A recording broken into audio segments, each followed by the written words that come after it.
I don't care what your little computer says, Karen hissed, her manicured finger jabbing toward the flight attendant's tablet. There is obviously some mistake. Look at her and look at me. Her eyes flicked dismissively toward Dr. Simone Johnson, who sat rigid in seat 2A, her expression a careful mask of dignity despite the public humiliation unfolding around her. I've been a platinum member for 15 years. She clearly doesn't belong here. Michael Chen, the lead flight attendant with salt and pepper hair that betrayed his 25 years of service, glanced between the two women. His practiced smile never wavered as he leaned in closer to Karen, his voice dropping to a conspiratorial whisper that nonetheless carried to those nearby. Ma'am, I understand completely. If you'll just follow me, I believe we can resolve this situation to your satisfaction. Simone's heart plummeted as she watched Michael gesture Karen toward the front galley. The familiar sting of injustice burned behind her eyes, but she wouldn't give anyone the satisfaction of seeing her cry. Not today. Not after everything she'd fought through to reach this moment. What happened next would leave every passenger on flight 1382 questioning their assumptions about power, privilege, and the quiet ways justice sometimes arrives when you least expect it. This story, tell us where you're watching from in the comments and click on the subscribe button if you believe everyone should be treated fairly without prejudice, no matter who they are. Next, please, called the airline agent, a woman about Simone's age with a name tag that read, Denise. Simone stepped forward, professional smile in place. Good morning. Checking in for flight 1382 to San Francisco. Denise's fingers clacked efficiently across the keyboard. Dr. Johnson, I have you right here. May I see your ID, please? As Simone handed over her driver's license, she couldn't help but notice Denise's slight double-take as she compared the photo to the woman standing before her. It was a familiar moment, that microscopic hesitation when someone reconciled the doctor with the black woman in front of them. Thank you, Dr. Johnson, Denise said, handing back the license along with a boarding pass. You've been upgraded to first class today, seat 2A. Diamond members do receive preferential treatment, she added with a genuine smile, noting Simone's status in the system. Boarding begins in 30 minutes at gate B22. She tucked her phone away and joined the TSA pre-check line, grateful for small efficiencies. Behind her, a harried-looking father struggled to manage his belongings, while keeping track of a teenager who seemed determined to disappear into her phone. Emily, please just help me for 2 minutes, the father pleaded, juggling a laptop that was threatening to slip from his grasp. Simone turned and caught the laptop just as it began to fall. Here, let me give you a hand, she offered, holding it steady while he reorganized his belongings. Thank you, he sighed, relief evident in his tired eyes. I'm Richard, and this is my daughter Emily.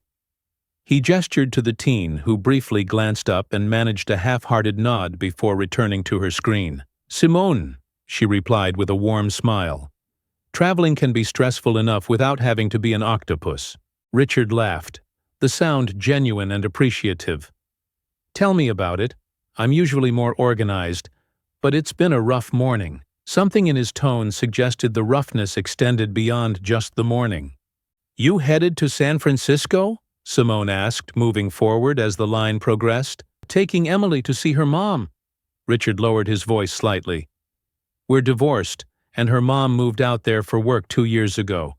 This is our first visit. Emily shot her father a glare that could have melted steel. I can hear you, Dad. And it's not our visit. It's my visit. You're just the delivery service. Richard's face flushed with embarrassment, but Simone caught the flash of hurt in his eyes before he masked it with a forced smile. Right. Sorry. Simone recognized the familiar dance of family tension, having navigated her own divorce 8 years earlier. As they approached the security scanners, she simply offered, It gets easier, with a knowing glance toward Richard. His grateful nod was interrupted by a loud, imperious voice, several lanes over. Excuse me, this is the priority lane. I'm a platinum member. Simone turned to see a woman in her early 60s with expensively highlighted blonde hair and a designer travel outfit berating a young TSA agent. Her voice carried effortlessly across the security area, drawing uncomfortable glances from nearby travelers. "Ma'am, this is the pre-check lane, which is different from the airline's priority services," the agent explained calmly. "Do you know how much money I spend with this airline every year?"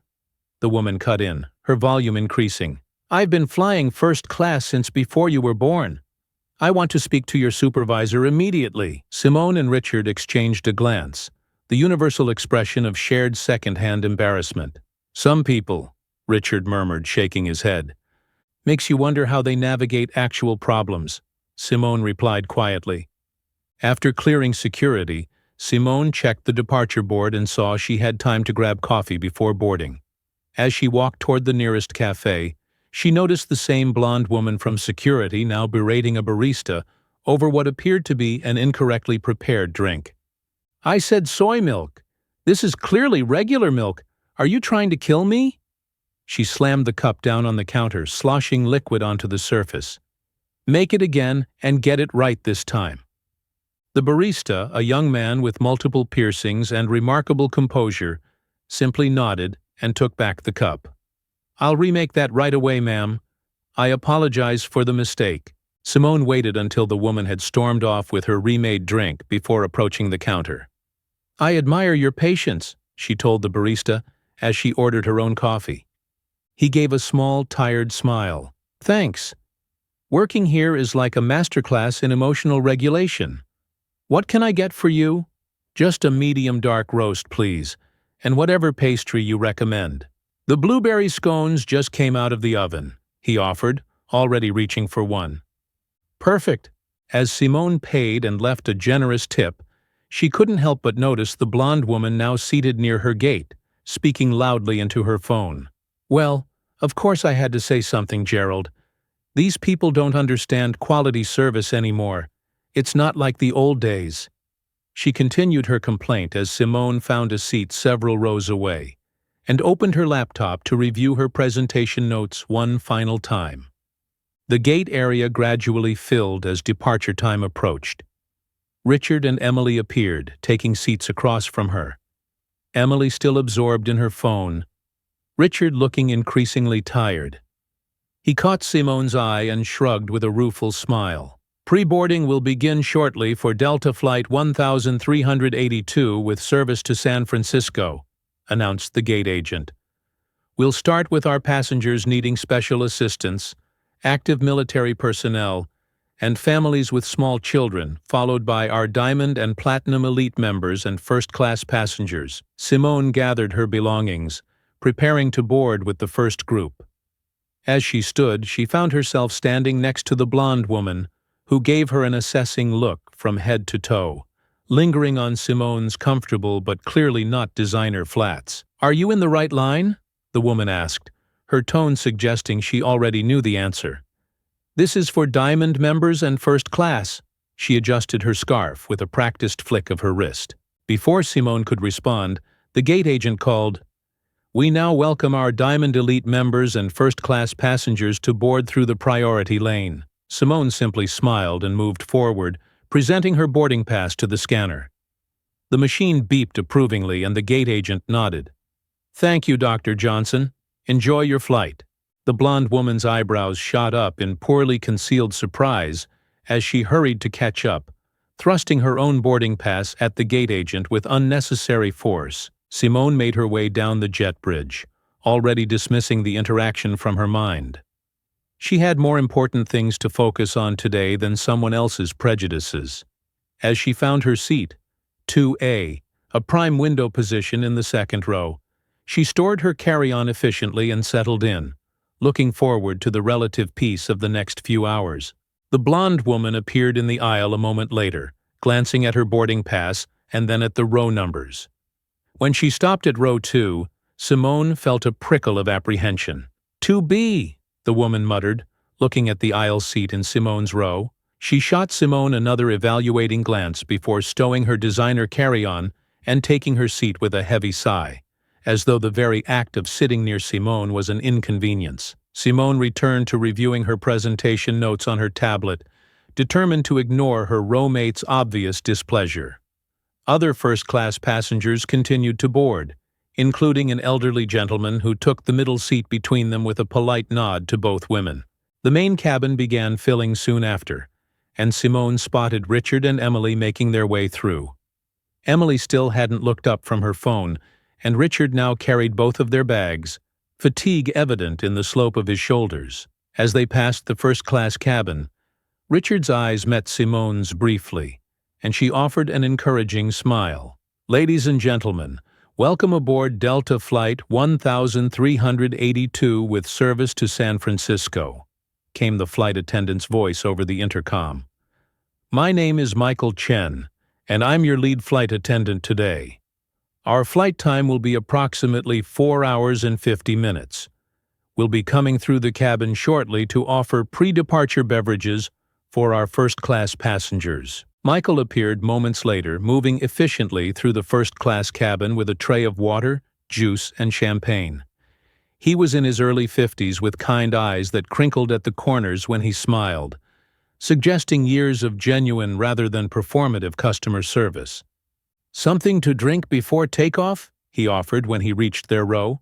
"Champagne," the blonde woman said without looking up from her magazine. "Certainly," Michael replied, handing her a glass. "And for you, sir?" he asked the elderly gentleman. "Just water, thank you," he responded, his voice carrying a slight accent that Simone couldn't quite place. "And for you, ma'am?" Michael turned to Simone with the same professional courtesy. "Orange juice, please," Simone requested. As she took the glass, she noticed the blonde woman watching with narrowed eyes. The boarding process continued, and the plane gradually filled to capacity. The usual pre-flight announcements began, and Simone settled back, taking a moment to center herself before the long flight. Beside her, the blonde woman cleared her throat loudly.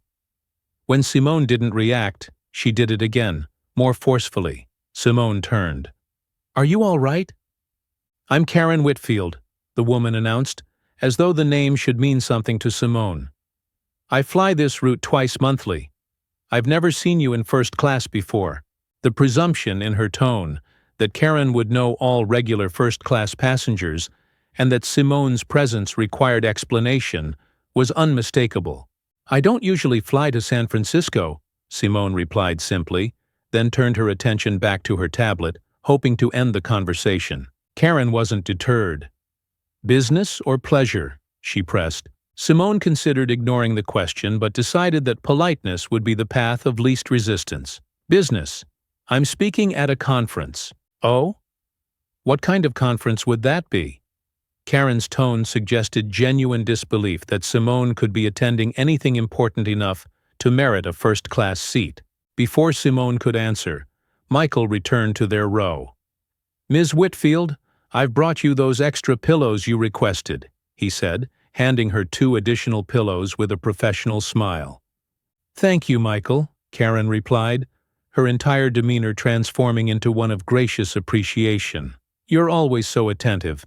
That's why I request you on my flights whenever possible." "You're very kind," Michael responded diplomatically. "We'll be taking off shortly, so please ensure your seatbelts are fastened and your seats and tray tables are in their upright and locked positions." As Michael moved on, Karen arranged her pillows with meticulous care before turning her attention back to Simone.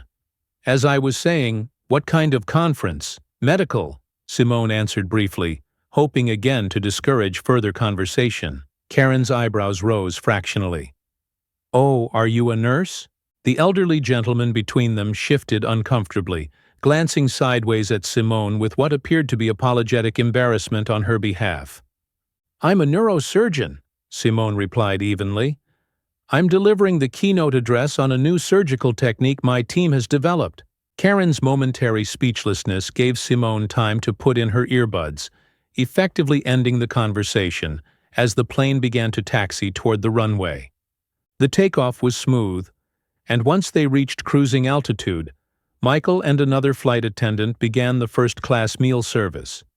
Simone removed her earbuds when Michael approached to take her lunch order. "We have a Mediterranean salad with grilled chicken or a vegetarian pasta today, Dr. Johnson," he said. "The salad sounds perfect, thank you," Simone replied. Karen, who had been scrolling through her phone, looked up sharply. You know her name? She asked Michael, her tone suggesting this was somehow irregular. Michael smiled professionally. We try to familiarize ourselves with all our first-class passengers, Ms. Whitfield. Will you be having the chicken or pasta today? Karen seemed mollified by his explanation. The chicken, of course. And could I trouble you for a glass of the Chardonnay? Certainly. And for you, Mr. Goldstein? He asked the elderly gentleman. The pasta, please, and perhaps a small red wine, Mr. Goldstein requested. Of course. I'll be right back with your drinks, Michael assured them before moving to the next row. Karen leaned forward slightly to address Simone around Mr. Goldstein. So you're actually a doctor? A surgeon? Simone nodded, not particularly interested in engaging further but not wanting to be explicitly rude. Yes, for 17 years now. How interesting, Karen replied in a tone that suggested it was anything but. And you said you developed some technique? What exactly does that involve? For the first time, Simone detected what might have been genuine curiosity beneath Karen's condescension. She decided to give her the benefit of the doubt. It's a minimally invasive approach to removing certain types of pediatric brain tumors, Simone explained. The traditional methods often require long recovery periods and can affect cognitive development. Our technique reduces recovery time by about 60% and minimizes those developmental impacts. Mr. Goldstein turned toward her, genuine interest lighting his eyes.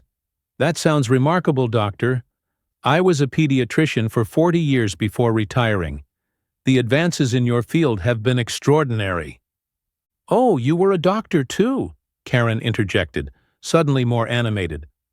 Where did you practice? Boston Children's Hospital for most of my career, he replied. How wonderful! Karen exclaimed. My nephew had heart surgery there as an infant.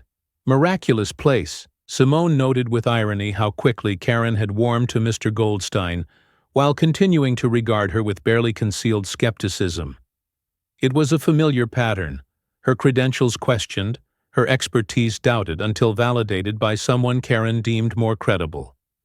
The meal service proceeded, and Simone used the opportunity to work on her presentation notes while eating. The salad was surprisingly good for airline food, fresh and flavorful. She was so absorbed in her work that she barely noticed when turbulence began to jostle the plane about an hour into the flight. Ladies and gentlemen, this is your captain speaking, came a voice over the intercom. We're experiencing some moderate turbulence. I've turned on the fasten seatbelt sign, so please return to your seats and secure your seatbelts until we can find smoother air. The plane dipped suddenly and the tray on Karen's table slid forward, spilling her half-finished glass of wine directly onto her cream-colored pants. Oh, she gasped, jumping slightly as the cold liquid spread across her lap. My Saint Laurent trousers!